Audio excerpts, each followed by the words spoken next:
Ölkədə və dünyada baş verən ən son hadisələrdən xəbərdar olmaq üçün videonu bəyənib, kanala abunə olub, bizə dəstək ola bilərsiniz. İndi isə keçək xəbərə. Bu il Azərbaycana 22.000 tona yaxın palma yağı idxal edilib. Dövlət Statistika Komitəsinin hesabatı əsasında aparılan hesablamalara görə 2024-cü ilin müvafiq dövrü ilə müqayisədə bu göstərici həcm ifadəsində 9% və ya 2.2 min ton azalıb. Dəyər ifadəsində isə 10.1% və ya 2.9 milyon ABŞ dolları artıb. 2025-ci ilin yanvar-iyun ayları ərzində Azərbaycana 31.252.000 ABŞ dolları dəyərində 21.814.6 ton xam palma yağı və onun fraksiyaları idxal edilib. 1 kiloqram palma yağının orta idxal qiyməti 22% artaraq 2.44 manata çatıb. Maraqlıdır, palma yağının zərərləri ilə bağlı cəmiyyətdə ciddi müzakirələr edilir. Maarifləndirmə kampaniyaları aparılır. Bəs palma yağı Azərbaycana niyə böyük həcmdə idxal olunur? Bu yağdan hansı sahələrdə istifadə olunur? İlk yerdə qida sənayesidir. Qida təhlükəsizliyi üzrə ekspert Seymur Qafarov Kaspi qəzetinə açıqlamasında bildirdi ki, ölkəmizdə palma yağı qida sənayesində geniş istifadə olunur. Onun sözlərinə görə bu yağ margarin, paketlənmiş çörək və bulkalar, peçenye, kremli şirniyyatlar, dondurma, şokolad məhsulları, eləcə də fast food və dondurulmuş hazır yeməklərin tərkibində yer alır. Palma yağı həm də kosmetika və məişətdə geniş tətbiq olunur. Belə ki, şampun, sabun, dodaq boyası və müxtəlif təmizlik vasitələrinin tərkibində bu yağdan istifadə edilir. Mütəxəssis vurğulayır ki, hətta kərə yağı kimi alıb istifadə etdiyimiz məhsulların tərkibində də palma yağına rast gəlinir. Palma yağı margarin və digər bitki yağları ilə birlikdə kərə yağına qarışdırıla bilər. Bu, məhsulun maya dəyərini azaltmaq və saxlama müddətini uzatmaq məqsədi ilə edilir. Təbii kərə yağını saxta yağdan necə fərqləndirə bilərik? Qida təhlükəsizliyi üzrə ekspert bildirir ki, kərə yağının tərkibində palma yağının olub-olmamasını müəyyən etmək üçün bir neçə sadə test mövcuddur. Birincisi, isti su testidir. Əsl kərə yağı suda tək parça kimi əriyir. Saxta yağ isə hissələrə ayrılır. İkincisi, otaq temperaturu testidir. Əsl kərə yağı otaq temperaturunda yumşalır, amma su kimi ərimir. Üçüncü yoxlamaq üsulu qoxu və rəngdir. Təbii yağ iştaha açan qoxu verir və köpüklənir. Saxta yağ isə tündləşir və rəng dəyişir. Həmçinin sirkə və yod ilə də əsl kərə yağı ilə palma yağını ayırmaq mümkündür.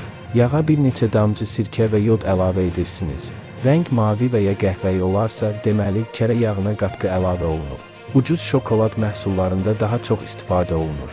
Həmsöhbətimizin sözlərinə görə istehlakçılar məhsulun etiketini oxumaqla da bəzi məhsulların tərkibində palma yağının miqdarını müəyyən edə bilərlər. İstehlakçılar etiketi oxuyaraq palm oil, palm fat, vegetable fat kimi ifadələrə diqqət yetirməlidirlər. Hidrogenated vegetable oil ifadəsi də palma yağı ola bilər. Həmçinin uzun müddətli saxlama qabiliyyəti olan kremli və bərk konsistensiyalı məhsullarda palma yağı olması ehtimalı yüksəkdir. Ümumiyyətlə, ucuz qiymətli margarin və şokolad məhsullarında palma yağı daha çox istifadə olunur. Tələbatın çox olması ciddi suallar yaradır. İqtisadçı ekspert Pərviz Heydərov deyir ki, kərə yağı bazarında ciddi nəzarətsizlik müşahidə olunur. Hazırda 20 manatdan yuxarı qiymətə satılan kərə yağlarının tərkibi belə şübhə doğurur. Palma yağının idxalında müşahidə olunan rəqəmlər isə sahədəki nəzarətsizliyin bir göstəricisidir. Əgər palma yağı insan orqanizmi üçün zərərli sayılırsa və qida sənayesində istifadəsi məqbul hesab edilmirsə, tələbatın çox olması ciddi suallar yaradır. Ümumilikdə qida sənayesində istifadə olunan yağlarla bağlı istehlakçının sağlamlığını qorumaq üçün şəffaflıq və məsuliyyətli nəzarət mexanizmləri yaradılmalıdır. Palma meyvəsindən hazırlanır, yoxsa çəyirdəyindən? Pərviz Heydərov deyir ki, palma bitkisindən alınan yağlar iki formada mövcuddur. Birinci forma meyvənin özündən, yəni lətli hissəsindən alınan palma yağıdır. İkincisi isə palmanın çəyirdəyindən alınan tum yağıdır. Meyvədən əldə olunan palma yağı dünyada geniş şəkildə istifadə olunur və texniki baxımdan qida sənayesində istifadəyə yararlı hesab edilir. Lakin palma çəyirdəyindən alınan yağ insan sağlamlığı üçün daha zərərli sayılır və qida məhsulu kimi istifadəsi ciddi suallar doğurur. Hazırda ölkəyə idxal olunan palma yağı ilə bağlı əsas suallardan biri də budur. Gətirilən yağ palma meyvəsindən hazırlanır, yoxsa çəyirdəyindən? Şəffaflığın təmin olunması vacibdir. Mütəxəssis vurğulayır ki, hazırda ölkəyə idxal olunan palma yağı məhsullarının növü, keyfiyyəti və hansı məqsədlə istifadə edildiyi barədə daha şəffaf və konkret məlumatlara ciddi ehtiyac var. Digər tərəfdən, ölkədə satışda olan bəzi kərə yağlarının harada istehsal edildiyi, harada qablaşdırıldığı və ölkəyə hansı kanallar vasitəsilə daxil olduğu barədə alıcılarda əsaslı məlumatlar yoxdur.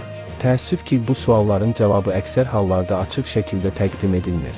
Bəzi istehlakçılar düşünür ki, Ucuz qiymətə satılan bəzi kərə yağları əslində yerli istehsal ola bilər və onların tərkibinə palma yağı kimi ucuz xammalların əlavə olunması mümkündür.